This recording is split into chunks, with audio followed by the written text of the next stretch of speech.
Hello friends, Edu Anju channel में आपका स्वागत है। इस चैनल पर विद्यार्थी जीवन से संबंधित सूचनाएं दी जाती हैं। तो जिन छात्रों ने चैनल को अभी भी सब्सक्राइब ना किया हो तो जल्दी से सब्सक्राइब कर लें ताकि आप लोगों तक इसी प्रकार की ऑथेंटिक अपडेट्स मिलती रहे।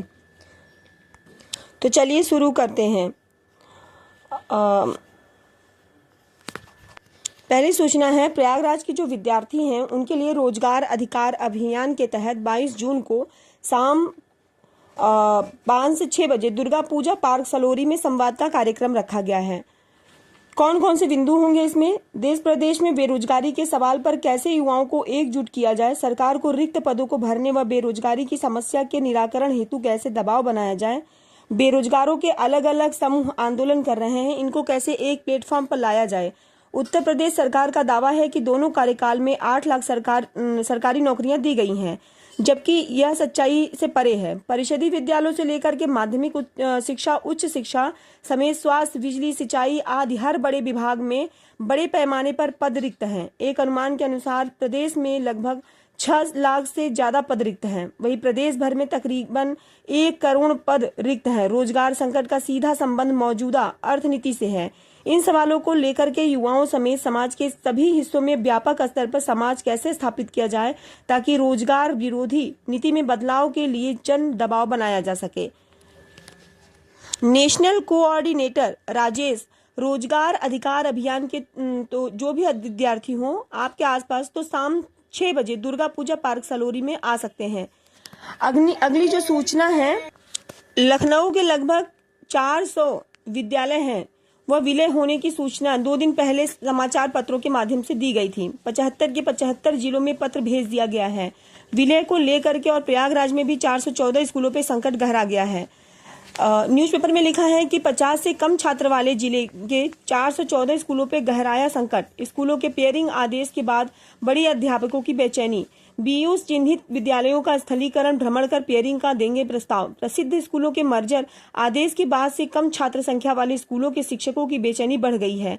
प्रयागराज में खास तौर से उन 414 स्कूलों पर संकट है जहां छात्र छात्राओं का नामांकन 50 से भी कम है। आप लोग वीडियो को देखते तो हैं पर वीडियो को लाइक करते नहीं हैं, तो आप लोग बिना कहे वीडियो को लाइक कर दिया करें। खैर, हम बात कर रहे थे स्कूलों के विलय की। इसका बहुत ज्यादा व्यापक विरोध हो रहा है। अब शिक्षक संगठन भी आ गए हैं इसके विरोध में। न्यूज़पेपर में लिखा है कि स्कूलों के विलय के विरोध में उतरा शिक्षक संगठनों का संयुक्त मोर्चा।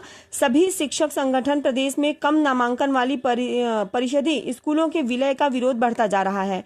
शिक्षक शिक्षा मित्र अनुदेशकों के संयुक्त मोर्चा ने शनिवार को ऑनलाइन बैठक करके इस निर्णय का विरोध किया है और साथ ही यह भी कहा है कि जल्द यह निर्णय वापस नहीं लिया गया तो वे आंदोलन करने के लिए बाध्य होंगे।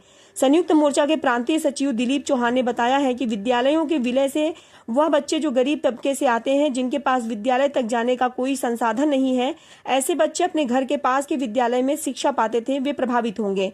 FRCT के संस्थापक महेंद्र कुमार वर्मा, विशिष्ट BTC संगठन के वरिष्ठ उपाध्यक्ष शालिनी मिश्रा, अटेवा के प्रदेश अध्यक्ष विजय कुमार बंधु ने इसका विरोध किया है। वहीं BTC संघ के प्रदेश अध्यक्ष नीतीश पांडे ने कहा है कि जो BTC B.Ed के लाखों युवा हर साल निकल रहे हैं वह कहाँ जाएंगे। अगर यह जो विलय इन्होंने कर दिया तो निश्चित तौर पर अध्यापकों के जो पद हैं वह बहुत सारे समाप्त हो जाएंगे। इसके पहले भी 1 लाख से ज्यादा पद समाप्त हो चुके हैं। 2018-19 में ही लगभग 27,000 से ज्यादा प्राथमिक विद्यालय बंद हो चुके हैं। अब चलिए बात करते हैं शिक्षा सेवा चयन आयोग की। तो कार्मिक विभाग तैयार करेगा प्रारूप, होंगी 50,000 भर्तियां। शिक्षा सेवा चयन आयोग रिक्त पदों का अधियाचन मिलते ही जारी करेगा विज्ञापन। हालांकि इस तरीके की सूचनाएं पहले भी कई बार आ चुकी हैं, लेकिन अखबार में है। तो देख लीजिए कि अध्याचन के प्रारूप को लेकर के प्राथमिक, माध्यमिक व उच्च शिक्षा में 50,000 से अधिक पदों पर फंसी शिक्षक भर्तियां शुरू करने का रास्ता जल्द ही साफ होगा। कार्मिक विभाग उत्तर प्रदेश अधियाचन का प्रारूप तैयार कर रहा है। प्रारूप तैयार होने के बाद संबंधित विभाग नई भर्ती के लिए उत्तर प्रदेश शिक्षा सेवा चयन आयोग को रिक्त पदों का अधियाचन भेज देंगे। तो पोर्टल को लेकर के जो भी मीटिंग थी वो हो चुकी है, उसमें यह तय हो चुका है कि किस तरीके का प्रारूप रहेगा और किस प्रारूप में विद्यालयवार, आरक्षणवार, विषयवार जो भी अध्याचन है वो भेजा जाएगा।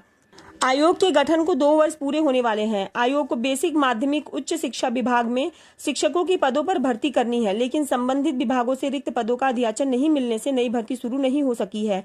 आयोग के प्रतिनिधियों और बेसिक माध्यमिक उच्च शिक्षा विभाग के अफसरों के बीच में 10 बैठकें होने के बाद भी अधियाचन के प्रारूप पर विवाद बना रहा है।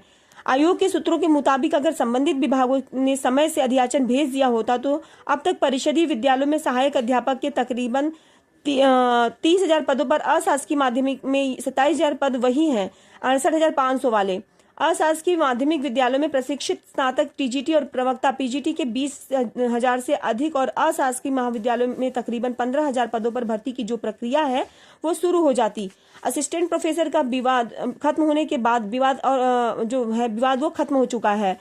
अब कार्मिक विभाग अधियाचन का प्रारूप तैयार कर रहा है। इस कार्य को पूरा होने में 1 माह लगेगा और उसके बाद तैयार प्रारूप संबंधित विभागों और आयोग को भेजा जाएगा। इस प्रारूप में इस कॉलम में किस तरीके से जो चीजें हैं वो आपको भेजनी है।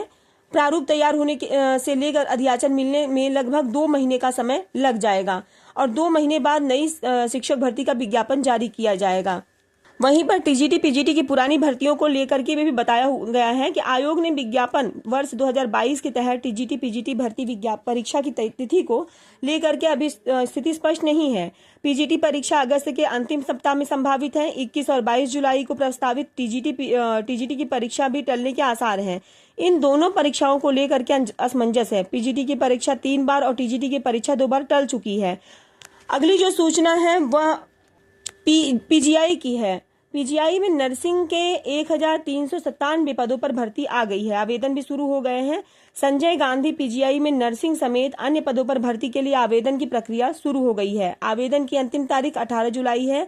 भर्ती संबंधित विस्तृत जानकारी आपको pgims.org.in पर उपलब्ध है। पीजीआई में नर्सिंग के 1200 पदों के साथ ही कुल 1,397 पदों पर भर्ती होनी है। संस्थान की ओर से जारी विज्ञापन के तहत नर्सिंग के 1200 पदों के साथ ही जूनियर अकाउंट ऑफिसर के 6, टेक्निकल ऑफिसर CWS बायोमेडिकल के 1, न्यूक्लियर मेडिसिन टेक्नोलॉजिस्ट के 7, स्टोर कीपर के 22, medical social service officer grade 2 के 2, सीनियर एडमिनिस्ट्रेटिव असिस्टेंट के 32, स्टेनोग्राफर के 64, CSSD असिस्टेंट के 20, ड्राफ्टमैन के 1 और हॉस्पिटल अटेंडेंट के 43 पदों पर भर्ती होनी है। इन पदों पर नियम के अनुसार आरक्षण लागू होगा। सभी पदों पर भर्ती कंप्यूटर आधारित टेस्ट के आधार पर होगी। भाषा का माध्यम अंग्रेजी ही रहेगा। ग्रुप घ के अभ्यर्थियों को इससे छूट मिलेगी और परीक्षा लखनऊ के साथ ही देश भर के चुनिंदा शहरों में होगी।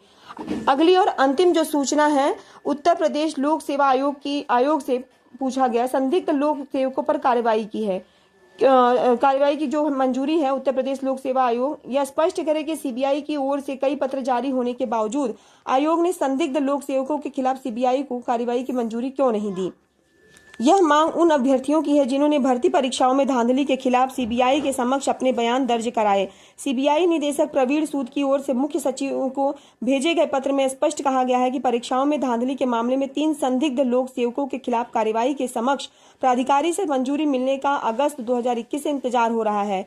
एपीएस परीक्षा 2010 के अभिलेखों के लिए आयोग को 5 बार पत्र लिखे गए और पीसीएस परीक्षा 2015 से जुड़े जरूरी दस्तावेजों के लिए आयोग को 8 बार पत्र लिखे गए हैं, लेकिन संपूर्ण दस्तावेज उपलब्ध न कराए जाने की वजह से सीबीआई के लिए किसी भी निष्कर्ष तक पहुंचना मुश्किल हो गया है। तो ठीक है फ्रेंड, ये थी आज की अपडेट्स। तो जिन छात्रों ने चैनल को सब्सक्राइब ना किया हो सब्सक्राइब कर लें। पूरा वीडियो सुनने के लिए आपका बहुत बहुत धन्यवाद।